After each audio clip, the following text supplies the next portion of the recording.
Welcome to part 2 of the presentation on quadratic equations.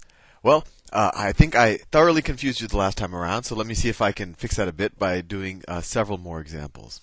So let's just start with a review of what the quadratic equation is. The quadratic equation says if I'm trying to solve the equation ax squared plus bx plus c equals 0, then the solution, or the solutions, because there's usually two times that it intersects the x-axis, or two solutions for this equation, is x equals minus b plus or minus the square root of b squared minus 4 times a times c. And all of that over 2a. So let's do a problem, and hopefully this should make a little more sense. That's a 2 on the bottom. So let's say I had the equation minus 9x squared minus 9x plus 6 equals 0. So in this example, what's a? Well, a is the coefficient on the x squared term. The x squared term is here. The coefficient is minus 9. So let's write that. A equals minus 9. What does b equal? Well, b is the coefficient on the x term, so that's this term here. So b is also equal to minus 9. And c is a constant term, which in this example is 6. So c is equal to 6. Now we just substitute these values into the actual quadratic equation. So negative b, so it's negative times negative 9, right? That's b, plus or minus the square root of b squared, so that's 81, right? Negative 9 squared, minus 4 times negative 9, right? That's a, times c, which is 6. And all of that over 2 times negative 9, which is minus 18, right? 2 times negative 9, 2a, 2 times negative 9. Let's try to simplify this up here. Well, negative 9, that's positive 9, plus or minus the square root of 81. Let's see, 4, this is negative 4 times negative 9. Negative 4 times negative 9 is positive 36. And then positive 36 times 6 is, let's see, 30 times 6 is 180. And then 180 plus another 36 is 216 plus 216. Is that right? 180 plus 36, right, is 216. All of that over 2a. 2a, we already said, is minus 18. So you simplify that more. That's 9 plus or minus the square root. 81 plus 216. That's 80 plus 217. That's 297. 297.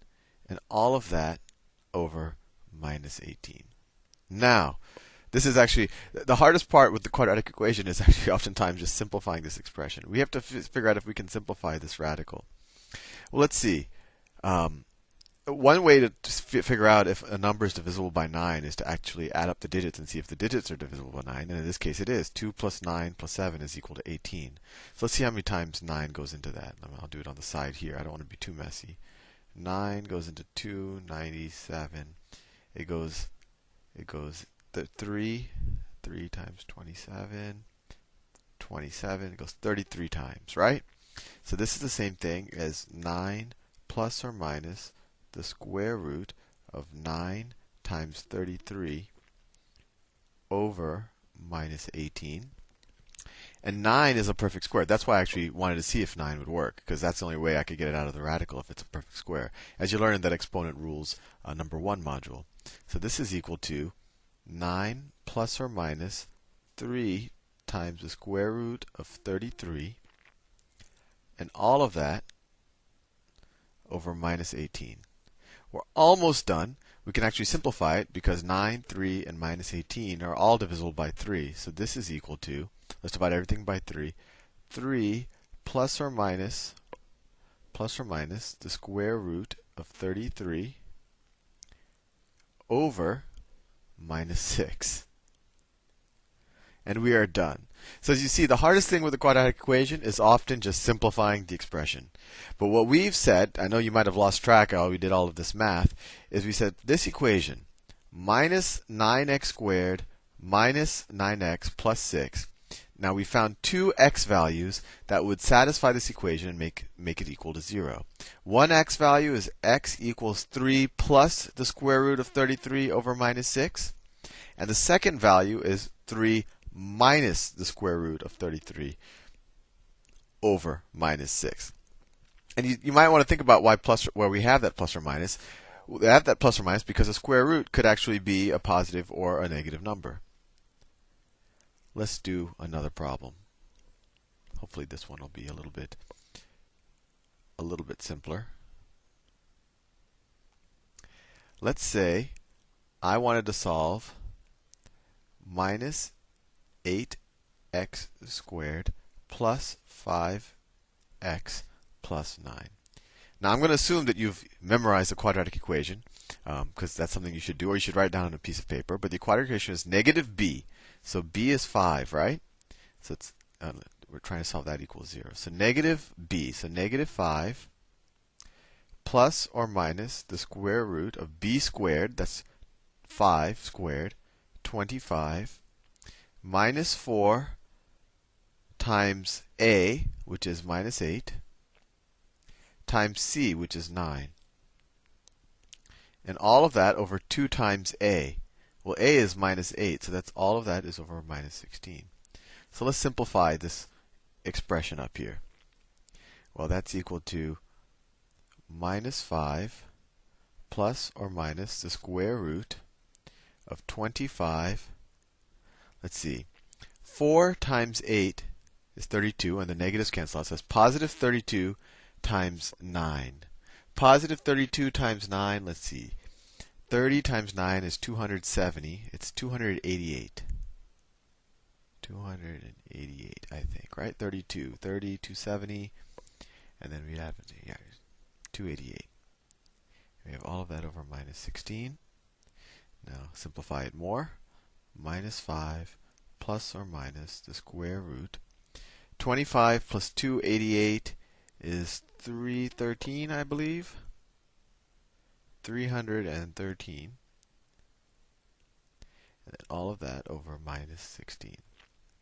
And I think, I'm not 100% sure, although I'm pretty sure, I haven't checked it, that 313 can't be factored into a product of a perfect square and another number. In fact, it actually might be a prime number. That's something that you might want to check out.